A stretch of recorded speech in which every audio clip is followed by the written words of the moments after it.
Prosseguindo no estudo de História da Igreja,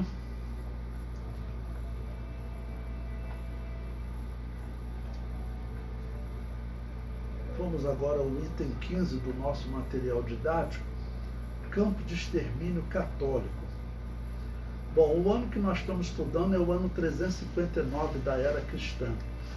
Bom, vou posicionar vocês mais uma vez sobre o tempo que nós estamos vivendo.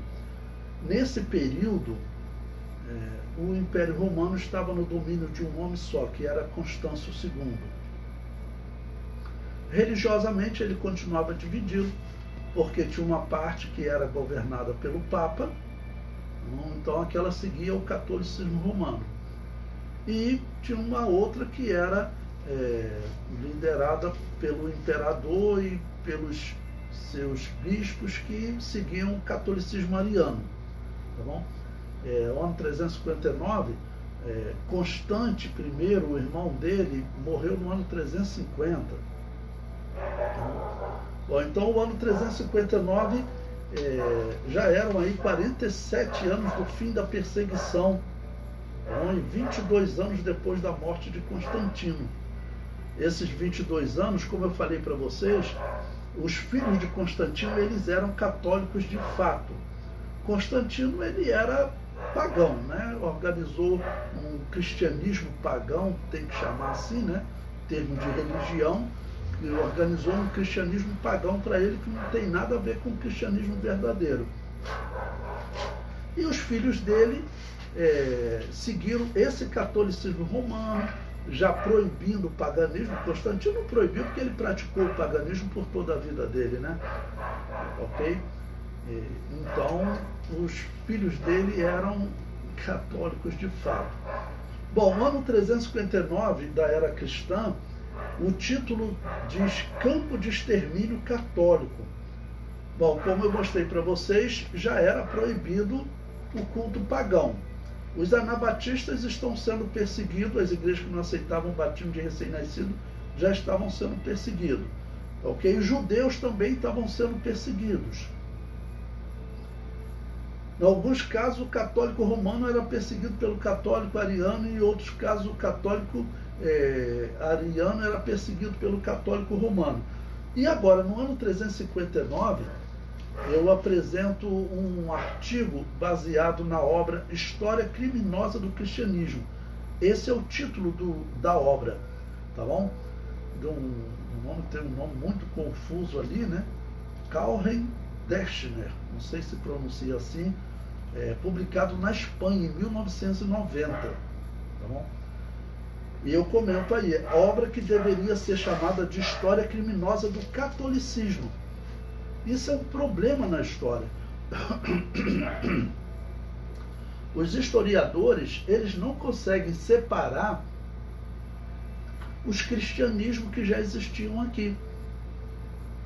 Cristianismo católico romano, cristianismo católico ariano e cristianismo anabatista. Desses, só o cristianismo anabatista que era o verdadeiro, né? Tá bom?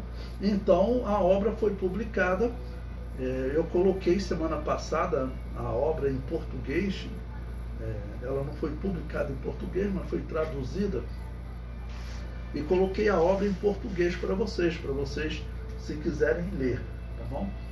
Bom, então, o título diz O Campo de Extermínio Católico de Esquitópolis e Esquitópolis. Bom, ele chama de o Campo de Extermínio Cristão, eu chamo de o Campo de Extermínio Católico.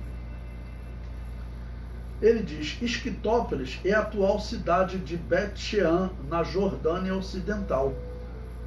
O campo de extermínio de Esquitópolis foi um desejo do imperador católico Constâncio II, que tinha aos seus pés o poder personificado por meio de um vasto aparato de polícia secreta, aplicando gratuitamente métodos de terror. No ano 359, depois de Cristo, da era cristã, em Esquitópolis abriu-se um processo contra os seguidores das antigas religiões que consultassem oráculos, ostentassem símbolos religiosos ou tivesse passeado por entre as tumbas durante a noite, porque os pagãos era muito comum eles fazerem trabalhos à noite nos cemitérios, né? Os católicos só fazem durante o dia, né? Os espíritas até hoje eles fazem durante a noite, né? Ele prossegue, de modo que para a tutela dessas investigações, o imperador confiou o cargo a Paolo, cognominato de Tartareus, que era conhecidíssimo pela sua habilidade em tirar proveito das torturas e dos sofrimentos alheios. Segundo Amiano, Constâncio inaugurou na Palestina um verdadeiro e categórico regime de terror. Esse Paolo parece ser originário da Espanha e talvez católico ariano. Tinha entrado para a carreira política como perseguidor de quem fosse acusado de outras traições. Ele perseguia todo mundo. Parece-nos que entre as suas atividades estava a de perseguição contra os cristãos donatistas, ou seja, são anabatistas, né? Na África. E os seguidores de um tal Silvano, que também era anabatista, que depois de ter combatido ao lado de Constâncio, enlameou-se em intrigas acerca de brigas e ciúmes de corte, e posteriormente difamado através de cartas falsas. Ele diz, entendemos que os católicos sempre mantiveram essa conduta para difamar os adversários, para depois torturá-los e matá-los. Ou seja, o historiador, ele chama de cristãos, né? Então, sempre lembrando, quando eu coloco entre colchete, eu estou substituindo, porque ele chamou de cristãos, eu chamei de católicos. Ele diz que os cristãos sempre mantiveram essa conduta de difamar as pessoas. Eu substituí por católicos. Ele foi assassinado pelos sicários de Constâncio, chamados de Bragati e Cornuti. O imperador católico Constâncio estabeleceu que todos os amigos e admiradores de Silvano fossem submetidos à tortura. O processo contra os seguidores das antigas religiões, para o consequente envio deles ao campo de extermínio de Esquitópolis, foi uma farsa. O legítimo juiz para tal procedimento foi destituído do cargo. Provavelmente por quê? Porque ele via que estava havendo ilegalidade, né? E prossegue. Um tal de Hermógenes foi arrastado com a ira dos católicos, porque tornou-se conhecido por suas consultas aos oráculos para a corte de Licine, mas principalmente porque amava passar parte dos dias no templo de Dique, que era uma deusa romana da justiça, ou seja, queria continuar praticando o paganismo, né? No lugar dele foi escolhido o católico Modesto. Então o juiz que foi destituído, foi escolhido então um católico chamado Modesto. Um juiz de carreira, pau para toda a obra. Domício Modesto, da corte de Constâncio, e que segundo as suas conveniências mudava de religião, um verdadeiro transformista. Católico debaixo de Constâncio, porém converte-se ao paganismo debaixo de Giuliano. Depois da morte de Giuliano, permitiu ser batizado por um católico ariano que estava a serviço de Valente, que aí vai ser outro imperador, que nós vamos ver depois, outro católico ariano, perseguindo com ardor os católicos, entre os quais o padre da igreja Basílio. Com Basílio, depois não lhe faltou manter as relações epistolares. Todo esse transformismo proporcionou-lhe grandes riquezas. Ou seja, o que esse historiador está dizendo é o seguinte: se um católico ariano queria perseguir o católico romano, ele dizia, não, eu sou católico ariano, estou com vocês, vou matar o católico romano. Se o católico romano queria perseguir o católico ariano, ele falou, não, eu já me converti ao catolicismo romano, vão matar os arianos agora. E qualquer que fosse do catolicismo quer matar os pagãos, vamos matar os pagãos. Mas quando surgiu o imperador pagão, tá bom? Porque depois que Constanzo morrer, virá o imperador pagão, chamado Juliano, né, que aqui ele chamou de Juliano, chamado Juliano, que é conhecido na história como Juliano o Apóstata, porque ele era revoltado com o catolicismo romano, porque esses imperadores católicos romanos mataram os familiares dele, só não mataram ele porque ele era criança. Não? E aquele menino está crescendo, aí está crescendo, ele está se dizendo católico, só que na verdade era mentira, ele era revoltado com o catolicismo, e quando ele se tornar imperador, ele volta com o paganismo, tá bom? Bom, então esse homem, como serviu a todos, ele ficou rico, né? E prossegue. De maneira que iniciou a sua carreira como pobre, mas encerrou-a sendo um dos maiores proprietários de terra daquela época. Esse personagem não hesitou em fazer massacrar todos os seguidores das antigas religiões, pobres no campo de concentração de Esquitópolis. Nessa conformidade, massacrou-os, inclusive por simples atos totalmente irrelevantes, pelo fato de alguns terem usado um símbolo religioso contra a malária, ao passo que poupou as vidas de seguidores das antigas religiões, ricos ou nobres, porque provavelmente pagava, né? Sempre na mesma zona, na Palestina, enfureceu-se Galo, primo de Constantino e fugitivo das carnificinas no ano de 337 depois de Cristo. Como eu falei, Galo, ele era o tio de Juliano, foi um que sobreviveu também porque ele era criança e agora cresceu, tá bom? E ele está assim, enfurecendo, ele está dizendo, com as coisas que eles estão fazendo, né? Ele prossegue. Um católico bom que ameaçava continuamente Juliano, exigindo que ele retornasse ao catolicismo, né? Que vai ser o futuro imperador apóstata, né? No ano 351 depois de Cristo, ano da sua investidura a César, transferiu as relíquias de São Basília para o célebre santuário de Apolo, em Dáfne, profanando os lugares de culto das antigas religiões.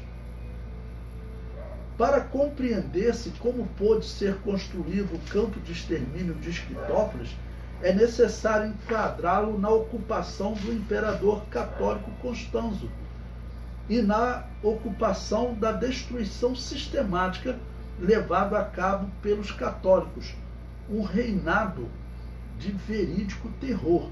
Esse Constanzo que ele está falando aqui é esse Constâncio II, né? Que era um imperador nesse período, ok? Bom, eu coloquei até como destaque aí para vocês, né, numa linha, né? Eu coloquei como destaque para vocês verem as coisas que eles estão fazendo, né? Ele diz, em 346 depois de Cristo, foi imposto por meio de um edito o fechamento imediato dos templos da cidade, e em 356 o fechamento de todos os templos sem exceção. Desse modo, os homens malvados não poderiam mais praticar o mal.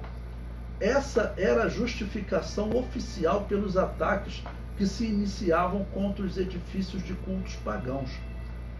O imperador católico Constâncio II havia decretado o confisco de bens e a morte para quem entrasse nos templos ou fizesse sacrifícios, enunciando que quem praticar esses crimes, espada de vingança o abaterá. Constâncio II foi o primeiro imperador que iniciou a perseguição e dentre os seguidores das antigas religiões. E isso somente pelo fato de serem seguidores das antigas religiões. Libânio escreve a respeito de Constanzo. Herdou do seu pai a centelha do mal, e dessa centelha fez arder um grande incêndio, saqueando as riquezas dos deuses, destruindo os templos e ignorando os preceitos divinos. Ou seja, ele herdou a centelha do mal de Constantino, só que ele era pior, porque Constantino ele não perseguia os templos pagãos, porque ele era pagão. No ano da morte dele, em 337, ele participou da inauguração de templos pagãos. Bom, o autor prossegue, né? Em 358, o imperador ameaçou com punição de tortura também os homens do seu círculo, que desfrutavam de uma posição privilegiada, no caso de eles recorrerem a adivinhos ou a magos. Se o culpado negasse a pena a ser infligida, deveria ser particularmente cruel. De fato, a vítima era punida com um instrumento de tortura em forma de um cavalo de madeira, onde existiam garras de ferro que lhe rasgavam as carnes do corpo. Você vai chamar esse indivíduo de cristão? Suplícios e tormentos que estavam de acordo com a ideia de fé do soberano, a mesma das numerosas gerações de católicos. Ele vai falar das gerações seguintes, porque a partir disso, irmãos, a geração de católicos é só de matança. Se eu fosse colocar todas aqui, irmãos, esse curso iria durar uns 50 anos. Eu sempre falo, se juntar Hitler, Mussolini, Stalin, Lenin e aquele da China, o Mao Tse Tung, só falando desses homens do século XX, eles não são nada na frente do que a Igreja Católica fez. Ele prossegue. A sinceridade das suas convicções religiosas escapa de qualquer dúvida. A fé católica para Constâncio II não era uma fórmula vazia, mas era uma norma de vida que agredia não somente a esfera da moral e da religião, mas a totalidade da pessoa do imperador. Os católicos ocuparam-se em violar altares e templos pagãos. Cirilo, em Heliópolis, que é no Egito, torna-se famoso pelas suas destruições e pelo seu ódio. O sacerdote Marco, na Síria, fez com que fosse destruído um santuário. Depois disso, Juliano encolerizou-se, né, que já era aquele menino que cresceu, tá bom? E como nós estamos no ano 356, em 5 anos, esse Constâncio II vai morrer. E Juliano vai assumir o poder e vai começar a perseguir os católicos, né? Bom, Juliano encolerizou-se.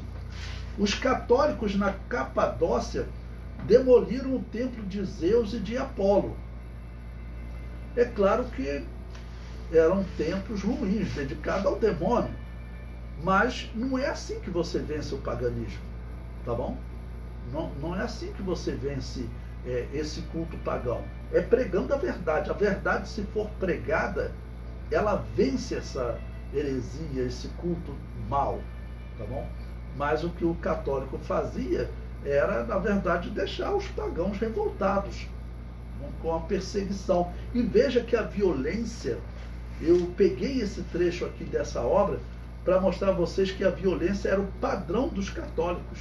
Em todo o Império Romano, os católicos estão perseguindo e matando. Ele prossegue. Em Alexandria, no Egito, o católico Geórgios destrói um grande número de santuários.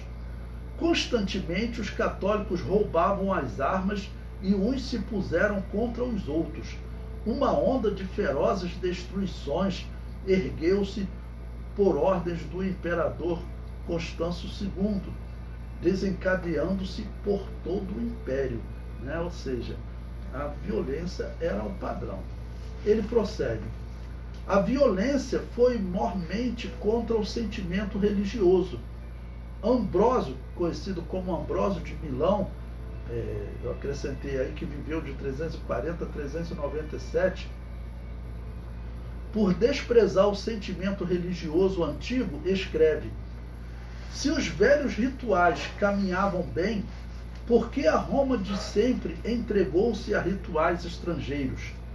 Deixemos de lado a terra pavimentada por um preço caro e os casebres campestres reluzentes de ouro pervertido. Mas, para responder ponto por ponto às lamentações deles, pois acolheram os ídolos das cidades conquistadas e os deuses vencidos e os rituais estrangeiros, diligentes imitadores de uma superstição exótica. De onde colheram o culto a Cibele, que lava a sua carruagem nas águas do Almone, símbolo de um outro rio? De onde os padres frígios? Aqui eu deixei o termo padres, para vocês verem que padres era o nome dos sacerdotes pagãos. Toda a população chamava os sacerdotes pagãos de padres. Esse nome ele vai ser usado no catolicismo, tá bom? Por quê? Porque o catolicismo é o paganismo, né, que se travestiu de cristianismo, tá bom? Então por isso eu deixei de onde os padres frígios e as divindades odiadas pelos romanos de Cartago inimiga. Aquele numen, que chamam numen é poder divino, que os africanos adotaram como sendo celeste, e os persas como Mitra, e os demais adoram-no como Vênus. O nome é diferente, mas a divindade é a mesma. Bom, o que esse historiador está dizendo é o que eu tenho falado para vocês, e o que os estudos de religião antiga comprovam. A religião do mundo era uma só. Só existiam duas religiões, a religião do Deus vivo e a religião do demônio, com diversos nomes. Tá ok? Assim acreditaram que a Vitória fosse uma deusa, que certamente é um dom, não uma potência. Doa-se, não se controla, graças a legiões, não ao poder das religiões. É, portanto, uma grande deusa aquela que é devida aos soldados numerosos ou a foi doada pelo resultado das batalhas. Tudo isso para ofender o sentimento religioso do velho Simaco. Né? Simaco era um senador, tá bom? Que foi contra a derrubada de um arco da Vitória dedicado às divindades, e que ele acabou sendo torturado, né? Do velho Sumaco, que não compreende que a antiga Pietas foi substituída pelos católicos por pietismo sanguinário, que antecipa o massacre daqueles que não se colocam de joelhos. Irmão, isso aqui é uma obra publicada na Espanha com 10 volumes. Aí você vai na Europa e pergunta por que o europeu não quer saber do cristianismo. É por causa disso aqui. Porque quem estuda a história do catolicismo, pensando que é a história do cristianismo, eles ficam aborrecidos com essas histórias. Eles falam, é inacreditável essa violência, essa religião não pode ser boa. É por isso que a Europa ela está fugindo para uma religião oriental, uma religião de meditação, porque ela fala, não, o cristianismo na história, ele só roubou, matou e destruiu. É isso que a Europa fala. O que nós temos que fazer? Será que nós conseguimos reverter isso na história? Bom, eu falo para vocês assim, é praticamente impossível.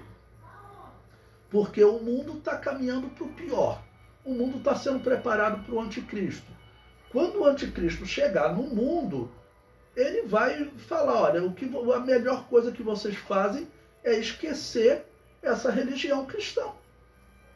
Tá bom? Adotar uma religião como o budismo, que é uma religião filosófica, mas que também envolve culto aos mortos, porque o budismo anda do lado do hinduísmo. O budismo, eles dizem que não é religião, que é só uma filosofia, mas é uma religião sim. Todo budista é hindu também. Tá bom? Então, eles descrevem o catolicismo. Eu estou substituindo. Se algum europeu, né, algum português, né, vendo esse vídeo em português, mas se alguma pessoa que ver esse vídeo, ele vai ter uma consciência de que isso aqui não é cristianismo. Isso aqui é paganismo disfarçado de cristianismo. Por isso que ele age com essa violência. Porque o propósito do catolicismo é difamar o cristianismo. E eles conseguiram. O cristianismo está difamado no mundo, irmãos.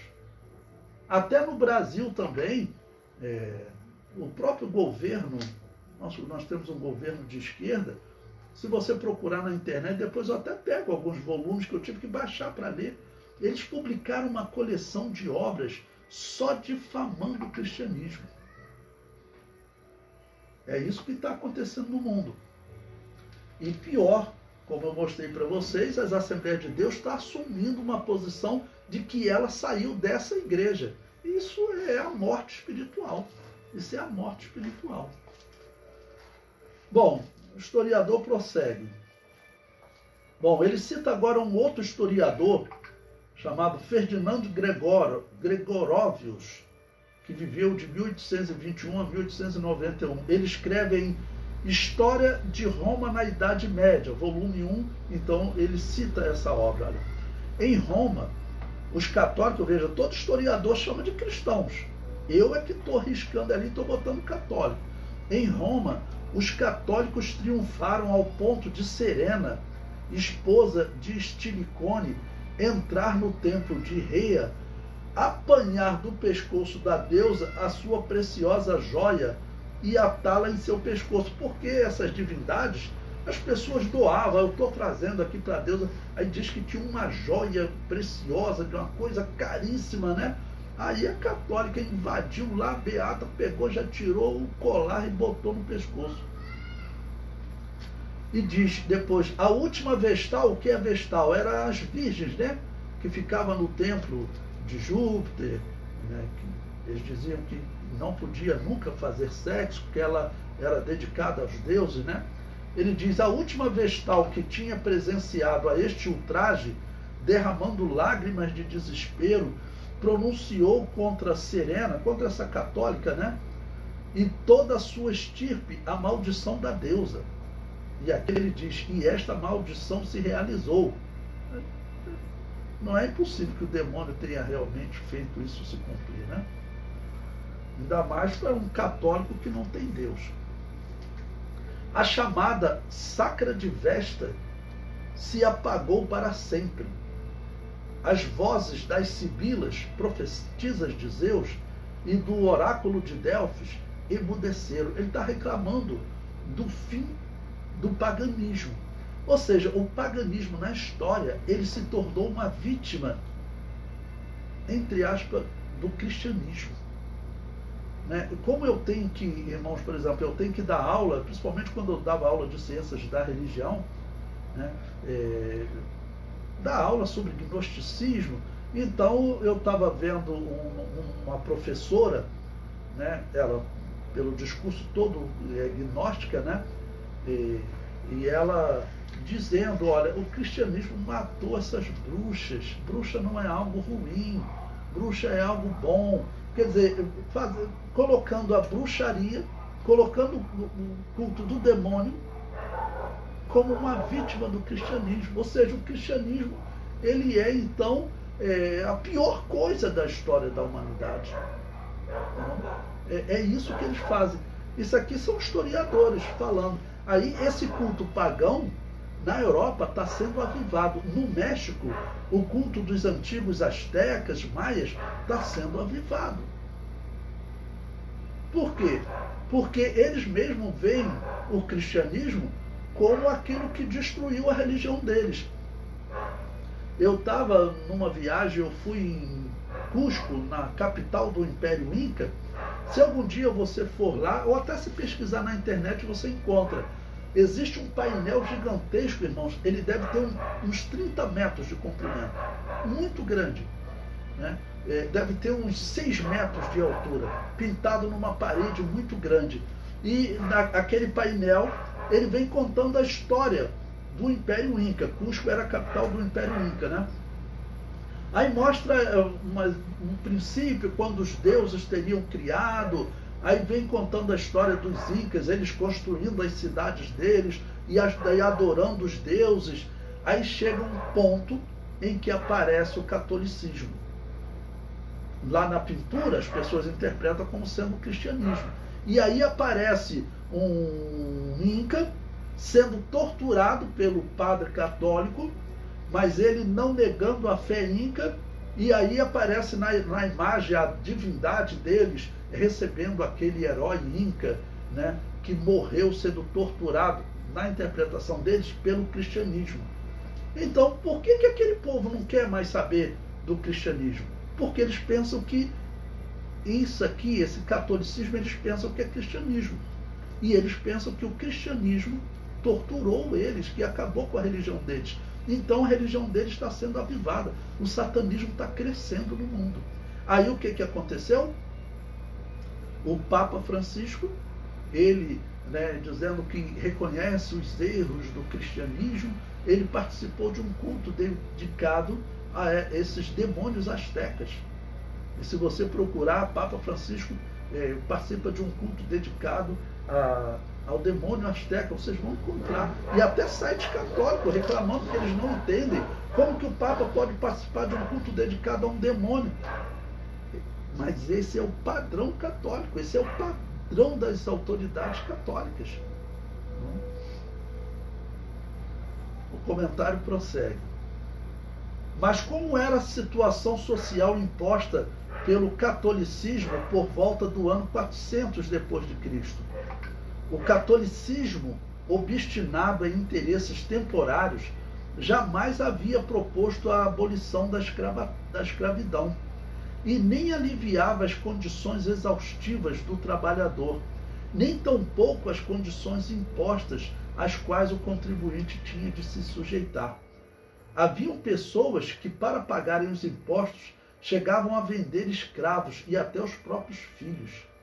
Era um regime de apropriação das pessoas, que era programado pelos imperadores alucinados com o problema da defesa. Imperadores que haviam seguido carreira desde soldado em diante e, portanto, não tinham nenhuma outra experiência a não ser a militar. O Apocalipse diz que essa religião da Babilônia, ela estava sentada sobre os reis da terra. Estava sentada sobre a besta, porque a besta simboliza os poderes políticos, tá bom?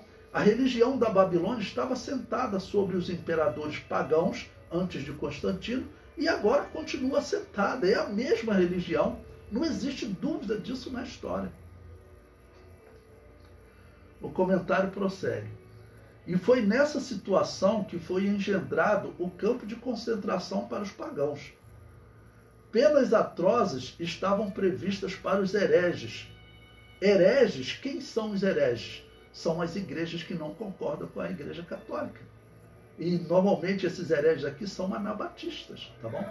Então as penas atrozes estavam previstas para os hereges, pagãos, desertores, os fugitivos de impostos, os apóstatas, ou seja, aqueles que deixaram o catolicismo, foram para as igrejas anabatistas ou voltaram para o paganismo. É até difícil voltarem, né? Tudo bem, voltaram para o paganismo. Os considerados bandidos, adúlteros, sedutores, a tortura era a praxe normal. Não temos notícias do número de pessoas que foram exterminadas no campo de extermínio de Esquitópolis. Esse era um campo de extermínio, tinha mais de um. O que sabemos é que numa situação desse tipo, pela lógica, foram inúmeras as pessoas torturadas e exterminadas. Esse extermínio de seres humanos constitui o conceito fundamental da Bíblia dos católicos. Olha, eu troquei cristão por católico. O historiador espanhol, ele diz que eram cristãos, né? Que teve em Esquitópolis e é uma execução que continuará nos séculos vindouros. Vai até os anos 1800, irmãos. É por isso que esses espanhóis hoje, eles são revoltados, escrevem essa obra em 10 volumes, só contando crimes assim. 10 volumes, é uma enciclopédia só contando os crimes do catolicismo. Mas o título está lá, Os Crimes do Cristianismo. Os seguidores das antigas religiões Resistiram como puderam diante de uma ferocidade tal que terminou com a submissão do indivíduo. Uma desumanidade que jamais teve precedentes na história do homem. Viram o que ele falou aqui? Não teve precedente, não existe nada, tá bom, na história como a perseguição dos católicos. E para o mundo, essa aqui é a perseguição dos cristãos. Valentiniano III dirá, ele foi um imperador católico romano que governou de 424 a 437. Entre as outras angústias que nos oprimem, o imperador católico dizendo, nos oprimem por amor ao Estado, sobre a majestade do império, pesa de modo particular a responsabilidade da religião. A audácia desequilibrada, a obstinação criminosa dos judeus, hereges e pagãos, hereges aqui são os anabatistas, e pagãos, é tal ao ponto de obrigar os imperadores a faltarem com a sua famosa clemência e excluí-las dos departamentos públicos e exigirem sanções mais graves. O que ele está dizendo aqui? O que ele está dizendo é que os bispos católicos obrigavam eles a fazerem isso. Dizia para eles, vocês têm que fazer isso. Eu vou contar histórias terríveis para vocês. Na Espanha mesmo, e foi, acho que, o último país a encerrar com a perseguição já em 1850, 1840. Tem uma história que eu vou relatar para vocês quando chegar lá, em que eles obrigavam o rei da Espanha e a rainha a participar, no caso ali do anabatista sendo incendiado. Eram vários anabatistas. E diz a história que quando aquela fumaça, além de queimar os pés, começa a queimar os pés dos anabatistas, a fumaça começa a intoxicar e o anabatista sendo engasgado ali, naquele sofrimento, a rainha passou mal, ela não conseguiu ficar. Mas eles exigiam, entendeu? E na hora ainda falou, vocês sabem que a obrigação de vocês é participar, nós temos que matar esses hereges. E hoje a Igreja Católica está dizendo, vocês são meus filhos, né? Voltem para mim. E até tem a Assembleia de Deus que já voltou, né? Que foi, né? Bom, ele prossegue. Devemos, pois, suportar, ainda que o ritmo das estações seja subvertido e excitada a cólera dos céus por culpa dos pagãos, que cruéis na profanação deles não sabem manter o equilíbrio das estações. Quem é que dizia isso para ele? Eram os bispos católicos. Olha, veio uma peste, por que da peste? São esses hereges aí que não vêm para a Igreja Católica, ou seja, são as igrejas anabatistas. Ou então são os pagãos. Tem que matar eles, que a coisa volta ao normal. Porque, no entender deles, eles estavam vivendo o reino de Deus, de Apocalipse 20.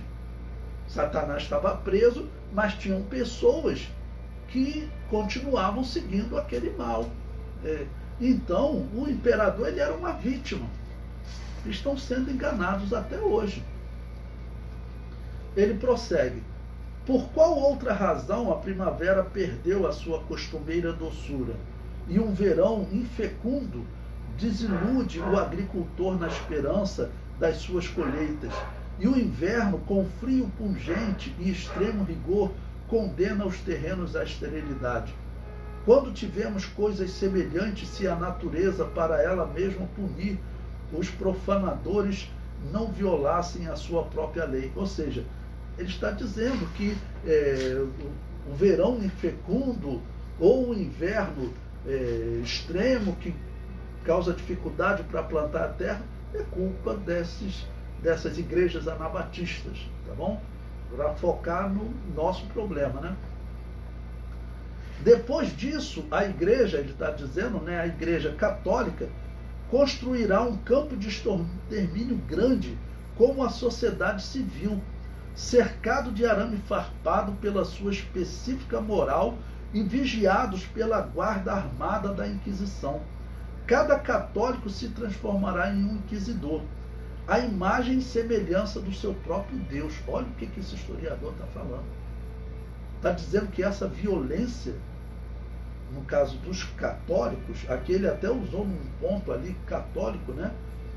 Ele está dizendo que isso daí é ordem do Deus, do Cristo. Né? Cristo não deu ordem para isso, mas é assim que os historiadores tratam. Né? Faça uma pesquisa, né, com pessoas que vivem na Europa para ver como eles odeiam o cristianismo. Tente conversar com o islâmico, veja como ele odeia o cristianismo. Com o judeu, por que ele odeia o cristianismo? Com o ateu, por que ele odeia o cristianismo? É por causa dessas histórias. Então ele diz, né, a imagem e semelhança do seu próprio Deus, juiz da moral dos outros, e pronto a criticá-la e a atormentá-la de todos os modos que lhe forem permitidos. Bom, aí eu comento, né? Infelizmente, os historiadores descrevem os atos da Igreja Católica como se fossem cristãos. Observe que entre os seguidores estavam os donatistas. Ele mesmo citou ali, tá bom? Esse historiador ele não citou Novaciano, mas ele citou donatista sendo torturado, tá bom? Estavam os donatistas, que eram cristãos da mesma linha da Igreja Pentecostal Nova Profecia. Essas igrejas rejeitavam o batismo de recém-nascido e o culto aos mortos, e por conta disso, a Igreja Católica a classificava como herege. A Igreja Católica perseguia a todos. O nascimento da Igreja Católica demonstra que essa não é a Igreja de Jesus. É impossível que a Igreja de Jesus sofresse uma transformação tão negativa. De igreja perseguida e fiel até a morte, ela se tornaria uma perseguidora de pagãos, judeus e cristãos. Quando eu comecei esse livro, eu citei exatamente para vocês um historiador judeu que ele se pergunta, né, como ocorreu uma mudança tão grande? Os cristãos que foram perseguidos por 200 anos pelo Império Romano vão perseguir até outros cristãos por séculos. Então, essa pergunta eu respondo para esse judeu. Não, isso aqui não é cristão perseguindo cristão. Essa é uma instituição pagã perseguindo a verdadeira Igreja de Jesus.